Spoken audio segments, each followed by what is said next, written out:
Hi, everybody. This week, the whole Runecast came together in a different way.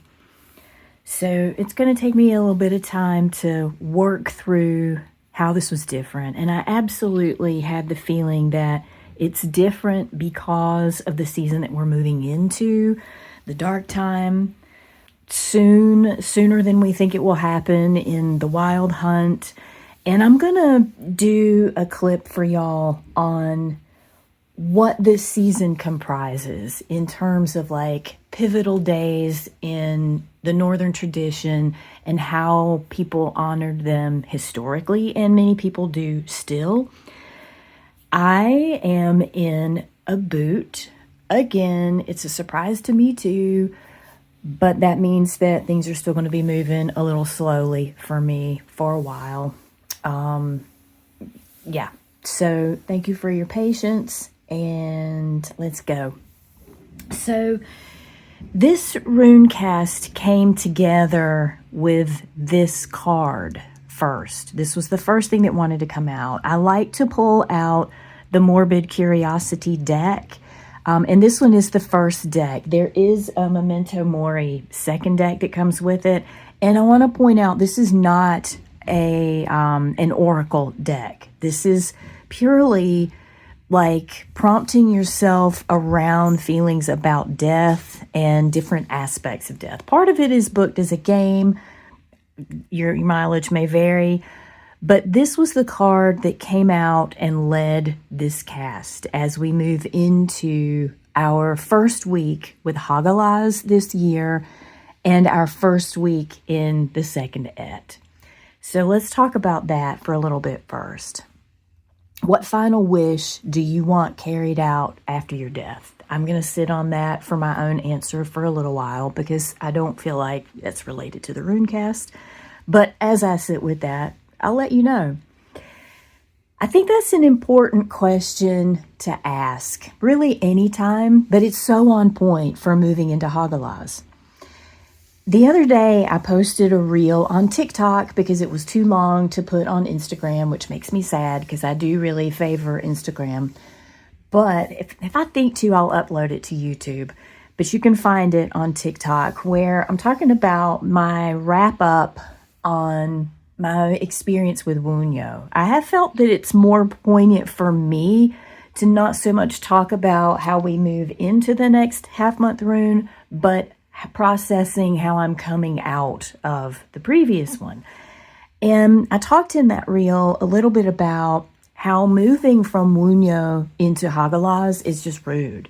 It's abrupt.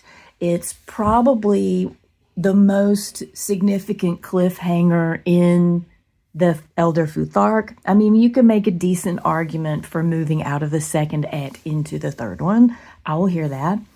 But because Wunyo is such a high note, it's such a position and a state of being that everybody wants to have and hold on to, anything following that was going to be rude. Like it's not Hagalaz's fault, but it is ultimately Hagalaz, and it introduces us to the second aett, where we are constantly being provoked by other people's stuff, other persons' stuff, not just human persons.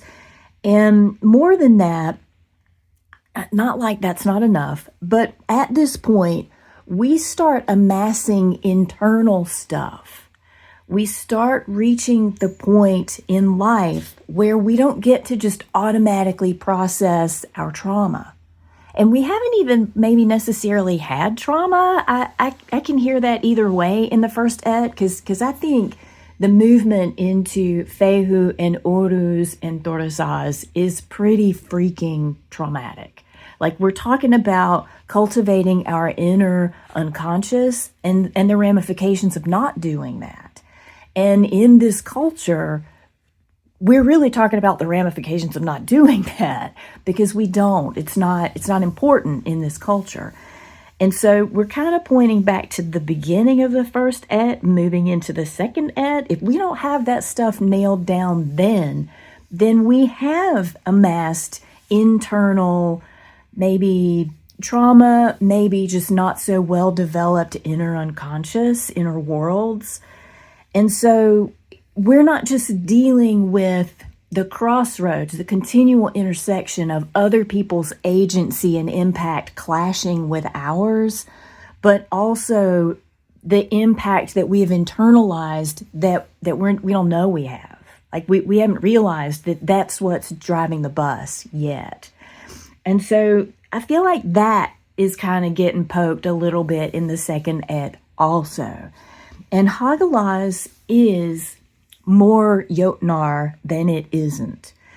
It's all about external change that we can't control, and yet we can read the weather.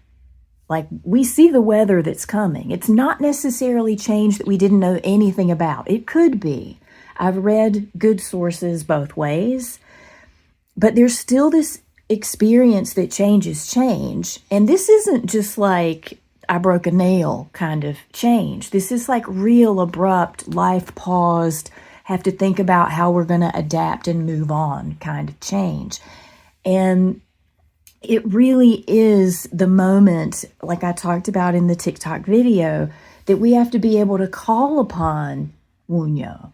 We have to remember joy, even when life is not dealing us joy, for our own sake, for the health of our nervous system and the way that our agency is impacting the people around us, the way it's impacting our internal cosmology. We have to find a way to remember joy. So we hope that we've cultivated that before we get into Hagalaz.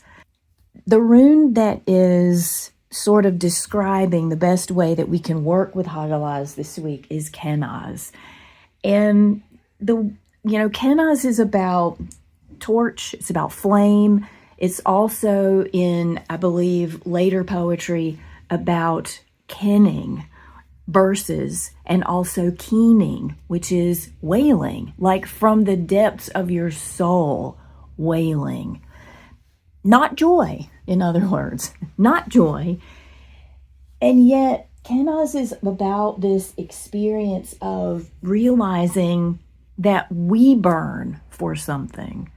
Like, my whole deal with the runes is how we internalize them, how we find where we're in relationship with them, how we find that they are alive, they are beings. And so in that light, pun intended, Kenaz is when we figure out that we burn for something. We are here for a reason. We have a calling, we have some kind of gift that we bear that is unique, not just to the world and everybody else who's on the planet now, but in all of time. Like in all of existence, our gift is unique.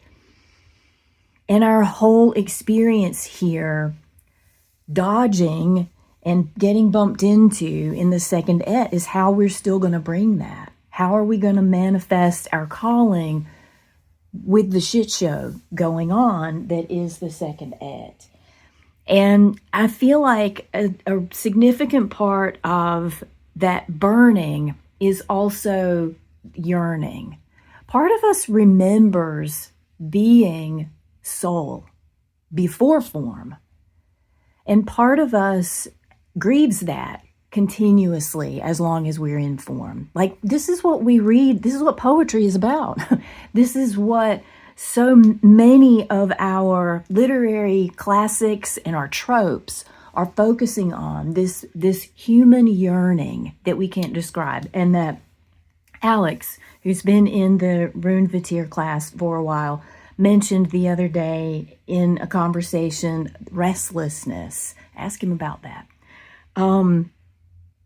The experience that we are here for a reason, that on some level we remember was easier to hold as a soul.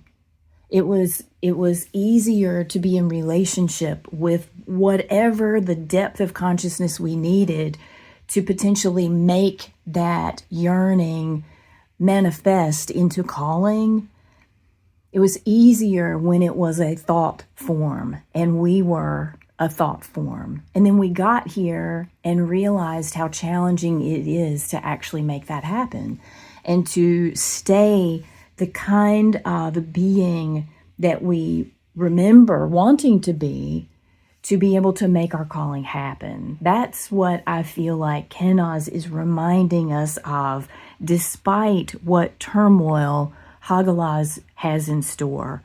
And I also want to remind everybody that just because we're progressing through the runes in season as a cycle does not mean this is the time that your life falls apart because of Hagalaz. This is more of a devotional of taking the time to sit for 2-ish weeks to say, let me come back into relationship with this rune a little bit better. It means this. It tends to signify this. But that doesn't mean that's what's going to happen right now. It doesn't mean that your life is just going to fall off a cliff right now. So how do we get in relationship with that? Like how do we approach understanding that we have this yearning that Kenaz is telling us to refocus on the fact that you're here for some reason. You have a calling. And I say that loosely. I'm not a everything has meaning, everything is for a reason person. And yet the fundamentals that I come back to are like, we all have something that we're here to give that is truly special. How do we do that? Like what is our exercise this week in our devotional work with Hagalaz that helps us Kenaz that into being?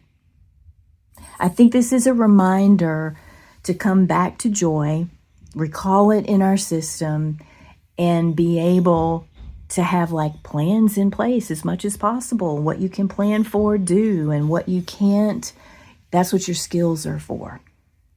That's what I feel like this runic combination is telling us this week. The beings holding space for us this week, the direction that came in is the spirit doll, and she's within. She is the indicator of within. And I feel like that's really sweet and grounding, essentially, for what's being presented in the rest of the cast. Within is this place where we are in pristine relationship with Mother Earth and also with our inner being. And I say Mother Earth loosely. I'm not huge on the genderification of things. I typically experience Earth as mother and the beyond Earth sky arena as family. Maybe sort of father sometimes, but also kind of mother sometimes, but most definitely always family. It's extremely rare that I experience Earth as a masculine presence or non-gendered presence. It happens, but it's rare. So how does that relationship support you? How does within yourself and within the deep spaces, the dark spaces of Earth, as in hidden, not dark as in evil, like how do you commune with those? How do you commune with them in a way that supports what you're here to do? And how do you commune with them in a way that keeps you anchored to do that no matter what happens? The element that we're working with this week is hair. And I wanted to do some digging on that, which I got distracted and did not do, because I know that hair in other cultures functions as an antenna. And there's scientific evidence now, because we always do that. We have the indigenous wisdom, and then we have to prove it with science, that indicates that hair, sound travels through hair. So there is this component of hair puts us out into the atmosphere. The way that I experience hair elementally is kind of sort of alongside the way I experience flesh. It's part of what holds us together. It's part of the package that unifies us as one system, not just this collection of different systems. But I'm curious around hair in the Old Norse or Germanic traditions. I'm not familiar with any lore around hair in those traditions. So if you are, I would love to hear it. But what I get out of hair is this week, we're tapped into our ecosystem and the space around us, and might possibly be connected to beyond through sound, through vibration, and creating a sensitivity to that, and to realize when we're being tapped on the shoulder by ecosystem, to realize when we need to be maybe sending out some vibration into ecosystem. That's what I'm getting from hair in the Runecast this week. The season that presented for this week is winter, which is the little button over here. I love these tree buttons. And that indicates that we are not making any huge gestures. No grand strides, no, look at me, here I am, beating my chest. And that feels like a strange thing to say, especially where the American culture is poised right now in election season, and with the second aett experience of what that has been and what it is. It feels weird to say no big strides right now, but sometimes it's the small strides that really support and create the foundation for the bigger ones to come. So winter is this experience of drawing within. It's retreating. It's being really smart with your resources and understanding what you absolutely have to have and use and consume right now, what you need to save. And it's also being extremely aware of how you're moving through space. You have to take really good care of your body in winter. It's a different kind of care than the other seasons. And like in the summer, we're shedding things to take care of our bodies and stay cool. We're drinking lots of water. And in the winter, we're putting things on. We're wearing more things. We're dependent on the environment in that capacity to supply us with what we need to stay warm. And that experience of huddling in winter, I think, is important. There's a community aspect to that can go really well or really poorly, depending on who you have to huddle with. And that's second aett stuff too. The experience of having forced community because you have to stay warm, you have to stay inside, and what memories can be made from that, what really wonderful experiences can come from that, and potentially what conflict can come out of being in close quarters for a long period of time. The Galder that we're working with this week is Hagalaz, Hagal, Kenaz, Kenna,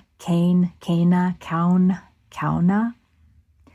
How you need to express them is exactly the way your breath and the rune itself dictates. Roll with that, see how it feels. If you don't think you're feeling it very well or very thoroughly, then revisit it, play with it, speed it up, slow it down, pitch it higher, pitch it lower, do some research on what you think the exact pronunciation should be for the cultural lens that you're following. It's okay. It's okay for it to be all of that. What's important is to have the resonance in your body, the felt sense of that rune. For me, this is how the Galder came together. Haga kenal, haga kenal, haga kenal, haga kenal, haga kenal, haga kenal. This was different in that I felt it activating my heart area, as in like the heart that we typically talk about when we're describing the chakra system. And it felt it activating, like skipping. I'm sure it wasn't skipping, but what I felt was it shoot down my legs below the soles of my feet into the ground, like it was anchoring my heart directly into the ground, which seems a really appropriate an appropriate stance to have and an appropriate exercise to make use of with Hagalaz and with how activated things are on the planet right now. I would love to hear how this Galder works for you. I would love to hear your reaction to the whole Runecast, and if you care to share, what final wish do you want carried out after your death? And what might the relationship of that wish be to your calling?